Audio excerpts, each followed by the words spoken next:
Welcome to a very special and unique episode. Today, we're going behind closed doors to access the Unfiltered CISO Chronicles. Now, this episode is unique because I joined forces with the one and only Allan Alford, rockstar CISO and host of the Cyber Ranch podcast. Why? Well, Allan and I traveled to Dallas recently. We visited the CISO XC Conference and hit the floor to anonymously interview some of the top chief information security officers about what troubles them and what really excites them in the security space. This is a show you don't want to miss. Let's go.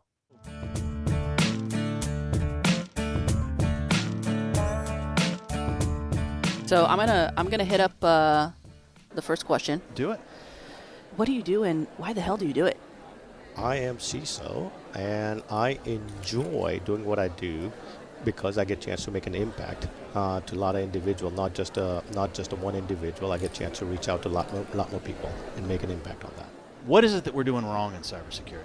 I would say it again and again. Same thing is we are not talking to the human side of that. We are basically talking the technology and the process side, but not touching the human side of that. Understanding the human, the psychology of human, how human works, and basically talk to them as a human, not an individual. It's like, you must do this or you should do this. Just talk to human.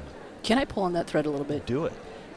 How do you recommend folks who might have a little bit of a challenge understanding the human side? What's your recommendation for them to actually do that a little bit better? Take the cyber out. You're talking to another individual. How do you talk to the individual? If you are family people, look at it saying, how do you talk to your family members? These are, there's a debate. You can say the company's employee or not, but these employees are your individual that you can help them. Look at it from that side. So instead of standing there, go to where they are. Help them understand what they do. For us to understand what they do, and then say there's a better way to do that. What's the price if we don't do that? What is the cost of not doing that? Then you're basically, again, telling them either you're rewarding or you're threatening them, but you're not changing the behavior of individual. You're not asking, you're just basically telling them. You're preaching it from a top mountain hill, but you're not truly going there and learning them. That's what you're missing. I like that a lot. Alrighty, so tell us what you do in cybersecurity and why do you do it? So I'm a managing director and I work within the defense sector. I do this because I'm a prior airman. I was in the Air Force and I absolutely love the opportunity that this country has provided me. I am a first-time naturalized citizen. So serving the country, got out of the service, and now I work within the defense space. So absolutely passionate about helping out our warfighters, airmen, and getting them the best technology possible. So let's pivot.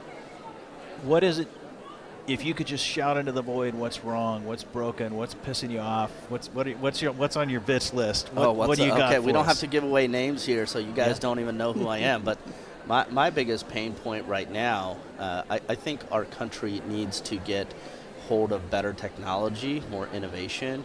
But when we look at all of these regulatory frameworks, and we deal with a lot of them, all the acronym soups and things like that, I think that's holding us back. So we need to speed up that cycle of assurance and risk management and look at the upside of taking risk versus just looking at, hey, I can't use this product because it doesn't have this certification. I can't do this because of that.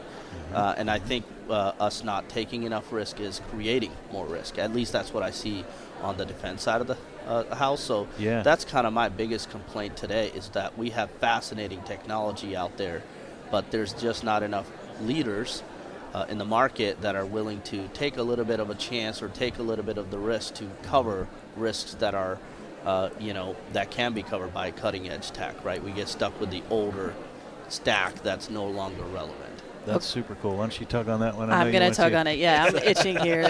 Here's me tugging again. I can see you moving. Okay, how does one do that? Again, I'm getting super prescriptive here because, yeah, it's a big ask for some folks. Sure. What is your recommendation? Yeah, I think the chief security officers, the leaders, the influencers that are in charge, and the decision makers, they got to get a little bit more educated in terms of when a product is built. It's built by a passionate technologist, passionate cybersecurity professional, and they're looking at the space from their own personal problems. when I was a CISO, I dealt with this problem. I'm going to go out there and solve it. That's why they're building it. Their mission is typically not, I want to be a billionaire. Their mission is, I want to solve a problem. So how does one go about that? The security leadership has to invest time in getting to know why did they start it, what is the problem they're trying to solve. They're going to be the best people to solve that problem because they're putting their skin in the game, right? And that's different than, like, let's just say a big vendor buys a whole bunch of hodgepodge technology. It's a great acquisition, great from private equity perspective, but they don't have skin in the game like that practitioner might. Yeah. So that's kind of my advice, is get to know people, understand the problems they're passionate about, and why are they solving them? Because you're probably facing that same exact problem. Yep. It sounds like you're saying vet your startups to make sure they've got some former practitioner in their blood, right? That's right. So you know this, Allan. I mean, you were a CISO for a very long time, and now you see the problem in the mid-market and enterprise space. And you're not really looking to make $1 billion. It'd be nice if we were all billionaires, but that's not really why you're doing this. You're doing this because you know there's so much challenge when it comes to just leadership, and then there's same type of challenges when it comes to actual technology, right? So it's really on us, the chief security officers. We've got to give that a second look, not just go to the magical quadrant that that says, okay, buy this thing, right? Oh, so I have a lot to say about that, but there's just not enough time. The happy quadrants. Yes, the happy fun quadrants. I love that. So let's. All right, here we go. All right, how about you tell us, what do you do and why do you do it? All right, so I do cybersecurity within the defense, and I do it because I served in the military. I served from 2005 to 2014, and when we were downrange, we had some technology, let's say Blue Force Tracker, for example, and very terrible technology. And now, hopefully, can get better technology into the warfighter's hands, and that's really really mission-driven, and have a lot of experience in that realm. So, looking to help software companies bring good technology to the warfighter. So let's pivot. This is your opportunity right now. You're anonymous. Here you are. Anything you want to scream into the void, anything you want to bitch about, anything you want to go, in cybersecurity, floor is yours. Yeah, I think that we go back to the authorization, right? I mean, we see all these other point tools. You talked about EDR and some of these other SOC as a service and things like that. I think it's really, when we're getting technology to the warfighter and to other, critical fields, financial, healthcare, it's really authorizing that tech. Yeah. And within the DoD, for example, there's not a lot of people that's authorizing the tech, and that's a problem. JITC. Yeah, JITC. And it's just a very broken process, and they're hurting the warfighter at the end of the day, and our adversaries are only getting better. They don't have the bottlenecks that they have to authorize software to operate, and it's really it's a leadership problem, I think. And so that's what's really bugging me. It's a bottleneck. It's bugging me. It's been bothering me for like the last 10 years. So it's probably, and again, that's why I have no hair up top. There you go. All right. So what do you do and why do you do it? I have not figured that out yet. So what do? I'm a chief information security officer for a credit union local to Dallas, Fort Worth. Eat, sleep, breathe cybersecurity, information security. Why do I do it? I value the mission. Well, that's part of it. What we do is important. We help people every day from a retail banking perspective, and part of that's making their dreams come true, buying a house, purchasing a vehicle, getting out of debt, anything. All right, so this is all anonymous. If you could scream into the void, vent, rant, bitch and moan, what are we going to be talking about today? Taxes, death. No, that's probably the freshest thing on my mind. You get that in the mail. Yep. Security related. I think it's just all the marketing around security in general. Mm-hmm. It distracts us. Even there's the divides within the community I'm constantly seeing, the role of the CISO, what this CISO is versus this CISO. We kind of just need to stop, regroup, band together, and within our community really focus on what we value, what our mission is, and drive it home. There's, the charts where we, continuously spend, but the breaches aren't going down. So there's obviously a problem that we're not looking at and we're not faced with. We got a disconnect there. Yes. All right, so tell us what you do and why you do it. All right, so my name's I can't do that. Yes, right? we're not doing we're that. Not So doing close. that. See, it just shows you. I don't care as much about the anonymity, but yeah, we're pretty transparent. But anyway, so what I do is I am our CEO and certified CISO, and act as vCISO for a lot of our clients. Okay. Mainly manufacturing, also transportation, and and so that's kind of I kind of guide our company through that. All right. Leading into some of the juicy segments here.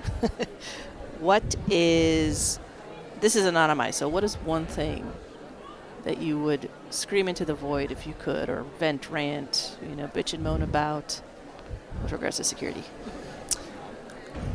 That's a hard one because I've got a bunch of these from presentations I do, but one of the ones that I coined is cybersecurity bows at the altar of convenience and at the feet of budget. And so that's something I repeat, and now I've got our clients, C-suite people saying that too. Oh yeah, that's right. We're making a convenience decision, aren't we, Scott? And I'm like, yes. You are deciding on convenience. And you're listening to the screaming of, well, I can't work then. I can't get my job done, which is never truly true. Right. So when they can't get their job done is when they're breached. Right. Then they can't get their job done. Right. And so I always go, I was just in Vegas 3 weeks ago at Write a Boom conference, and I love the conference because it deals with, it's not as opposed to insurance that says if this happens. Cybersecurity is for when it happens, right? Because it's not if, it's when, right? And so, love that Write a Boom concentrates on. Okay, we've been breached. It happened. Now what? What's our response? Because that's the true judge, is your response. Identify, protect, detect. Yep. And respond and recover. Yep. With govern around the whole thing now. Yeah. Yep. I love the governance piece too. And now for a brief word from our sponsor. Alford & Adams Consulting offers strategic and transformative cybersecurity consulting, fractional CISO and vCISO services. We offer assessments, plans, programs, and anything else you might need to be successful in your cybersecurity journey. We can even help you find good cyber insurers and good partners to help manage the day-to-day. Find out more at alfordandadams.com. That's ALFORDANDADAMS.com. Thank you. All righty, so why don't you tell us what you do and why you do it? Yeah, I am a security leader, CISO, and it is a passion of mine to build great things, and that's why. So we're, this is an unfiltered session. Yeah. Right? So if you could scream into the void or vent, rant, we're bitching and moaning today, right? Yeah. What's your biggest bitch? Yes. Companies are afraid to spend money on cyber. Yeah. They don't get it, right? Like, the future is going to be, how do we protect our data? How do we protect our people and processes? And as the adversaries, and whether you classify an adversary as, some advanced threat, or you classify it as maybe China trying to steal your IP, or you classify it as a competitor who might be trying to figure out how you do what you do, right? All of those things kind of add up to a company needs to invest in cyber. Yeah. Right? And the big scream into the void is, hey, you're willing to spend $2 million on a sales tool. Can you just give me 10% of that to protect it? Like, right. So that's the scream into the void for me. I love that. I love that. So that's what they're doing wrong. Right. What are we doing wrong? It's a great question. I think that we are still immature in our community. And what I mean is, if I have a third party that I work closely with, it's hard for me to sometimes get a hold of the CISO over there and have a discussion of, hey, you're working for me, you've got some of my data, let's just talk to each other and game plan. Like, hey, if one of us has a serious enough incident that might impact one another, what are we going to do? Yeah. Right? And being able to have that kind of mature, open conversation with the CISO at the company that I'm hiring. Solves a lot, right? There's like the security questionnaire thing we were just kind of chatting about on the side. There's so much of that, and it's like, no, if you just got to know the other person on the other there's end. There's a baud rate. And exactly, and just hammered out, hey, we're going to work together, we're going to partner together. Here's how we're going to collaborate in the event of an incident. Yeah. Right. And then all of that security questionnaire stuff. Okay. Yeah. Checked the box. If you got to do that activity, you do it. But at least being able to take that maturity to the next level of, can I just reach out to my peers across the table? We're starting to get there. Yeah. But when you say, what are we doing wrong? That's it. I think we need to do it faster. I think we need to grow much, much quicker. I love that. So how do you propose we do that? Well, this event is one. Big question. There's different kind of collaborative events out there that occur, and I would encourage every CISO to, hey, participate in all of it, right? Do as much of it as you can, and then reel back when you need to. Yeah.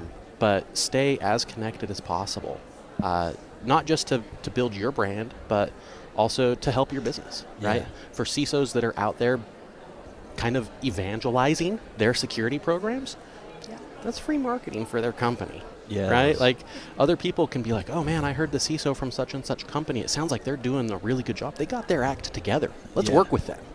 Right? So there's almost that kind of free marketing aspect.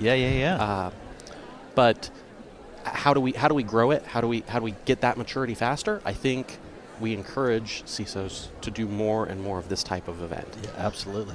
The more we talk, the more we jam out, the better it gets for everybody. I see this as a great icebreaker also to practice, when you're sitting virtually or remotely, where you need to, engage with and ask tough questions beyond the events. This is a great place for folks who are maybe a little bit uncomfortable to do that. This is a great icebreaker moment for people to practice and just connect with others and foster and nurture those communication skills. Because I love it. We listened to the keynote earlier today and heard our keynote speaker Chris, who said sometimes as techies it's hard for us to do that. We speak geek, we don't speak human being, right? Right. So this is awesome. Alrighty, so tell us, what do you do and why the hell do you do it? So I am the CEO of a consulting firm, and our job is to become our clients' trusted AI adoption partner. That's kind of like a good segue into the next question. This is totally unfiltered, right? We're opening up the doors here to talk about some of the challenges, right? So if you could scream into the void, if you could bitch and moan and vent, rant, whatever it is about security, and what we're doing wrong, what would it be? I think that Chris Roberts probably. Sorry, I need to say a name. You can say his name. It's not my name. It's not your name. Yeah, he said it in his Eyes Wide Shut talk this morning. The first one. I think he hit the nail on the head. He's like, stop taking the steak dinners. Because we got tool sprawl. I think a lot of the times vendors, including us, we have a tendency on focusing on the persona and the person themselves and what do they like golf. Okay, great. Let's entice them, but we're entangling ourselves and ingratiating ourselves to them personally in a means to take advantage of a relationship with them to sell a tool that perhaps is not the right fit for their company. Yeah. So I think taking a company first approach. Obviously, like you're not going to buy something from me if you don't know who I am. You don't understand my credibility as a founder or my team's.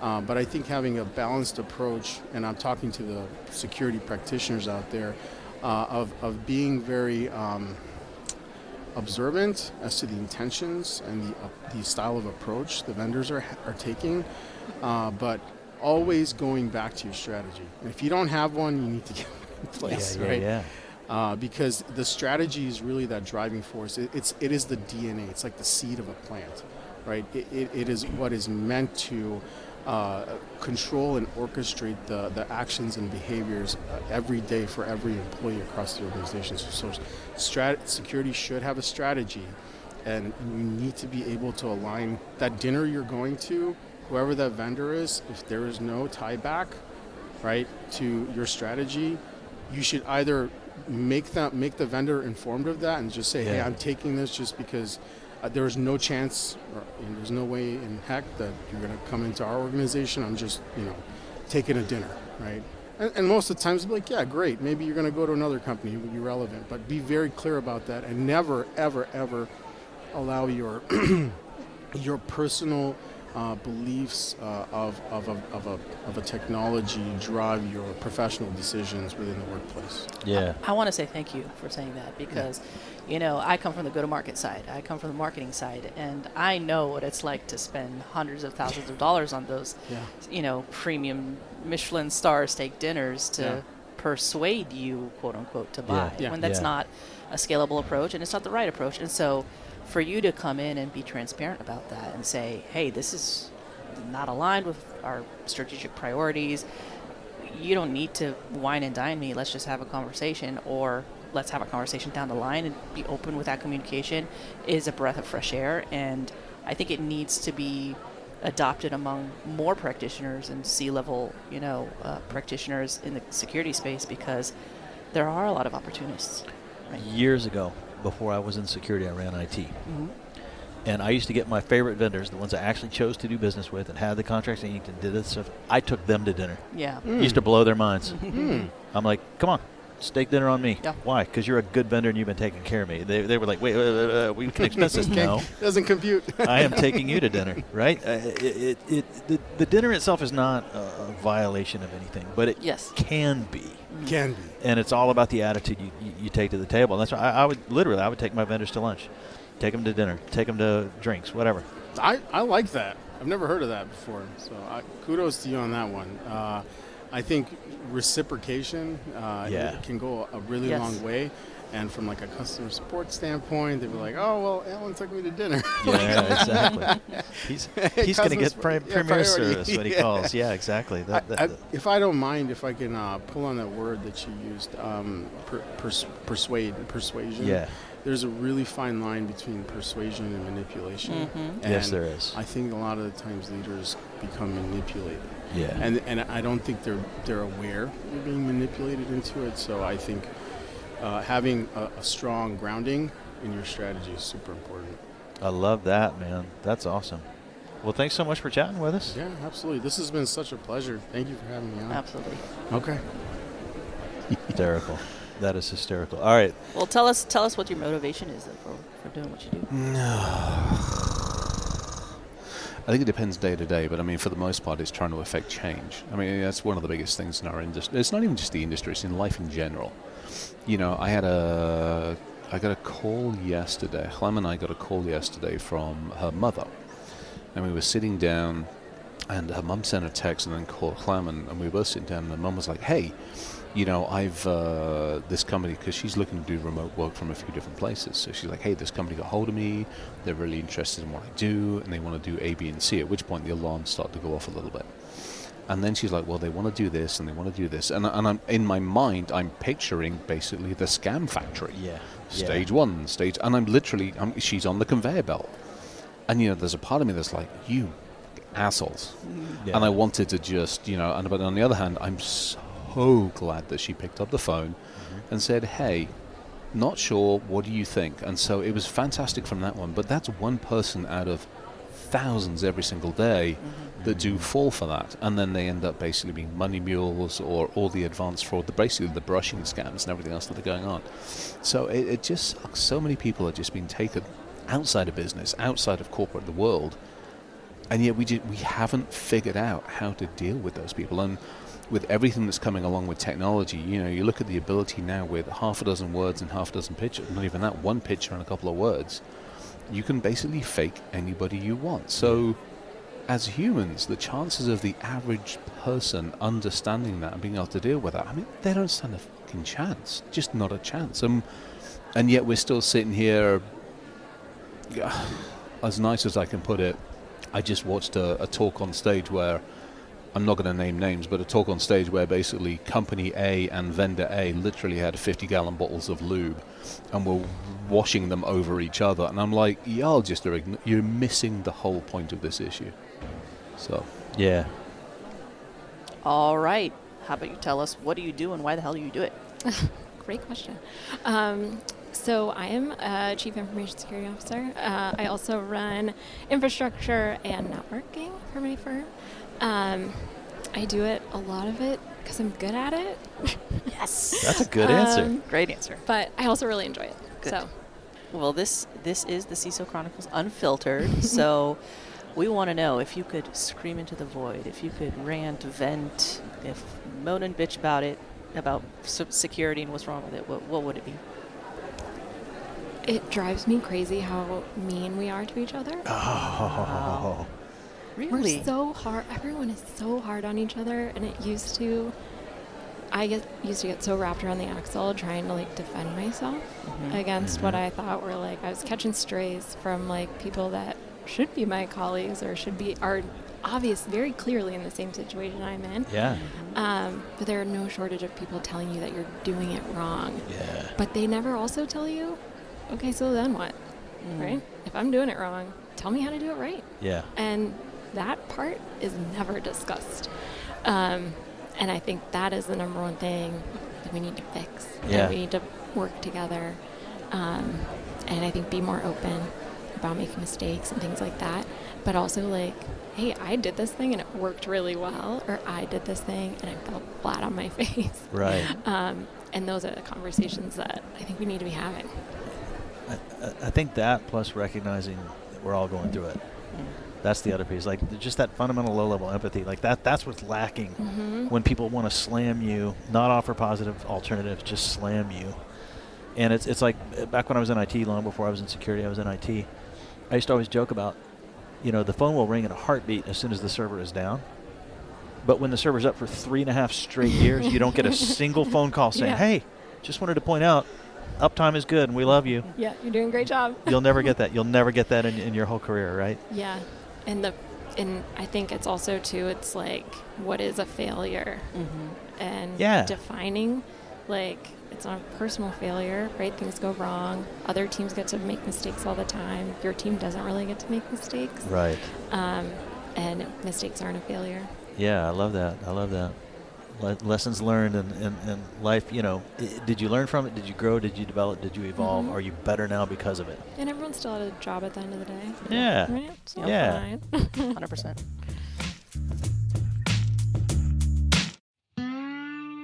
If you liked what you heard, don't forget to subscribe and like the Audience First podcast and the Cyber Ranch podcast.